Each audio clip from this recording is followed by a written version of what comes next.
Hey, hi friends, this is your mentor, your guide, your teacher, CMA Pradeep Dhyani. So guys, 12th की macro economic का आज हम नया topic start कर रहे हैं। Ex ante savings and investment या ex post savings and investment क्या है समझेंगे। इससे पहले एक छोटी सी इन्फॉर्मेशन मैं देना चाहता हूँ।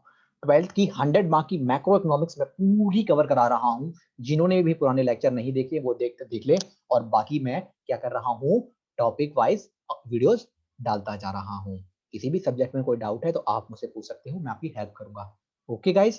एंड 11th वालों के लिए भी मेरे पास, यानी 11th वाले भी वीडियोस अपनी टाइम टू टाइम देखते जाएं, ठीक है। 11th वाले जो स्टूडेंट्स हैं गाइस, वो क्या कर रहे हैं, उनके लिए मैंने दो फोल्डर बनाए हैं। एक तो कुछ वीडियोस मैंने 11th के इकोनॉमिक्स में डाले हैं, कुछ मैंने एक अलग से फोल्डर बनाया कि जो कॉमन टॉपिक थे वो मैंने उनके साथ करा दिए। एक सीएमए फाउंडेशन के नाम से है, उसमें कॉमन टॉपिक जो थे तो मैंने वो उसी में कवर करा दिए हैं। सो गाइस, इसलिए 11th और 12th की मैं 100 मार्क की इकोनॉमिक्स कराऊंगा, पास्ट ईयर के पेपर भी कराऊंगा मैं। सो टॉपिक को स्टार्ट करते हैं। सिंपल सा टॉपिक है, कुछ नहीं है, छोटा सा टॉपिक है। X ante savings and investment, क्या नाम है इसका, एक्स एंटे एक्सपोस्ट। एक्स एंटी का मतलब क्या होता है दोस्तों, कि जब हम स्टार्टिंग में कि हमारी कितनी सेविंग होनी चाहिए।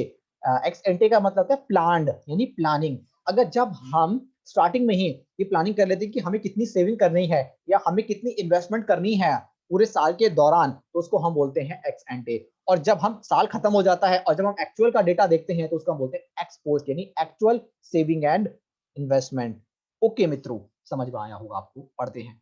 X एंटे planned saving and investment, the saving which are planned by all the household in the economy at different levels of income during the period of time is called ex ante saving or planned economics। यानी beginning of the period जब आप start करते हो, these are planned at the beginning of the year, beginning of the year। ex post यानी actual savings and investment, savings which have been actually saved by all the household is called by ex post savings।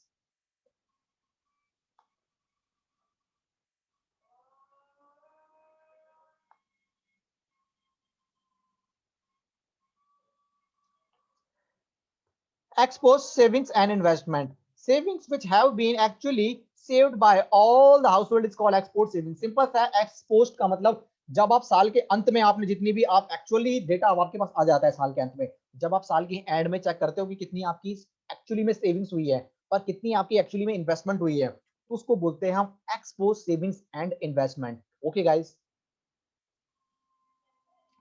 Important topic है कि हम national income, total output and employment की से हम equilibrium point कैसे निकालते हैं, इक्विलिब्रियम आउटपुट कैसे निकालते हैं। तो एजम्पशन देखते हैं कि price level in the economy is fix, यानी प्राइस लेवल जो इकोनॉमी में वो फिक्स्ड है।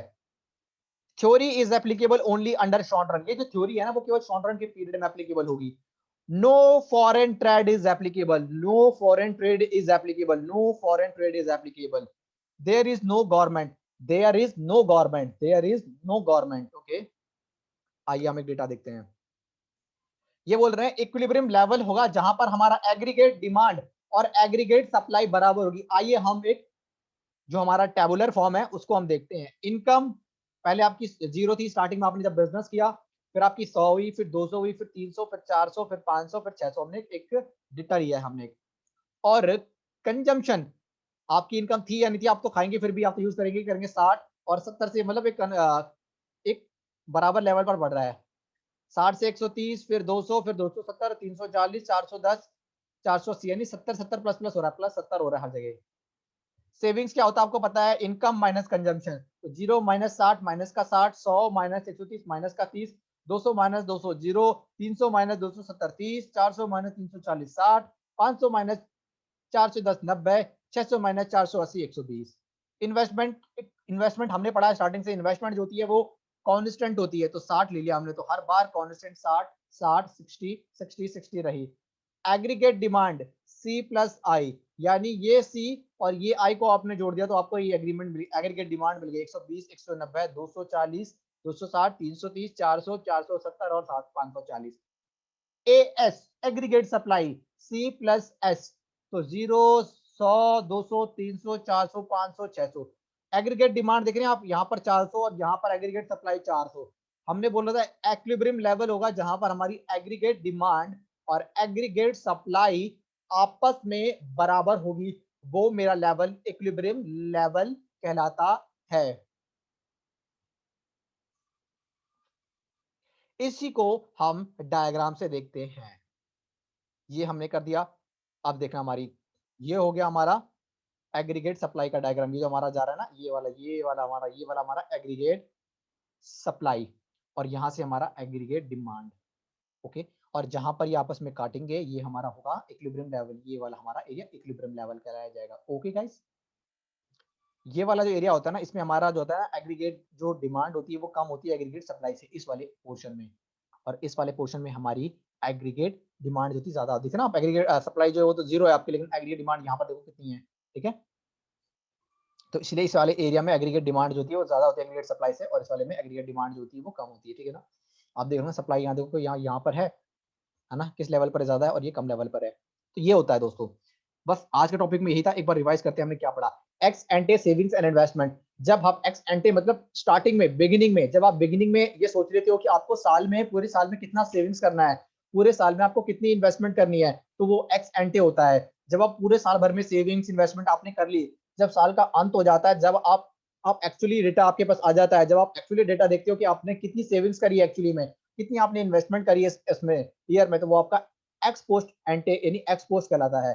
एक्स एंटे आप बिगिनिंग में आप प्लानिंग करते हो, एक्स पोस्ट जब एक्चुअली डेटा आता है तो आप एक्चुअली डेटा को देखते हो।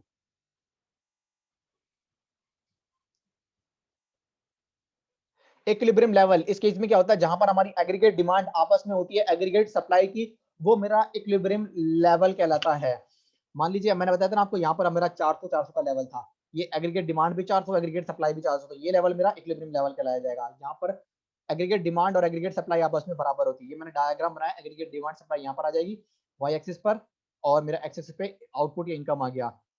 मेरी जो एग्रीगेट सप्लाई है यहाँ से स्टार्ट होकर चलना स्टार्ट हो गया, एग्रीगेट डिमांड यहाँ पर, जहां पर ये आपस में एक दूसरे को काटते हैं, ये मेरा इक्विलिब्रियम, यही लेवल मेरा इक्विलिब्रियम लेवल कहलाता है। ये लेवल मेरा इक्विलिब्रियम लेवल कहलाता है। सो गाइस, होप आपको ये लेक्चर जो अच्छा लगेगा। छोटे छोटे पार्ट में मैंने चीजों को बांटा हुआ है। ठीक है, वीडियो में बने रहिएगा। पूरा 12th का मैक्रो इकोनॉमिक्स, 11th की माइक्रो इकोनॉमिक्स पूरी में कराऊंगा। किसी भी टॉपिक में डाउट है, और अदर देन इकोनॉमिक्स में आप में किसी भी सब्जेक्ट में अगर आपको डाउट है तो आप पूछ सकते हो। Surely I will help you. So guys, we will meet next lecture. Stay safe, stay healthy and be confident. Bye guys and love you guys. Bye guys.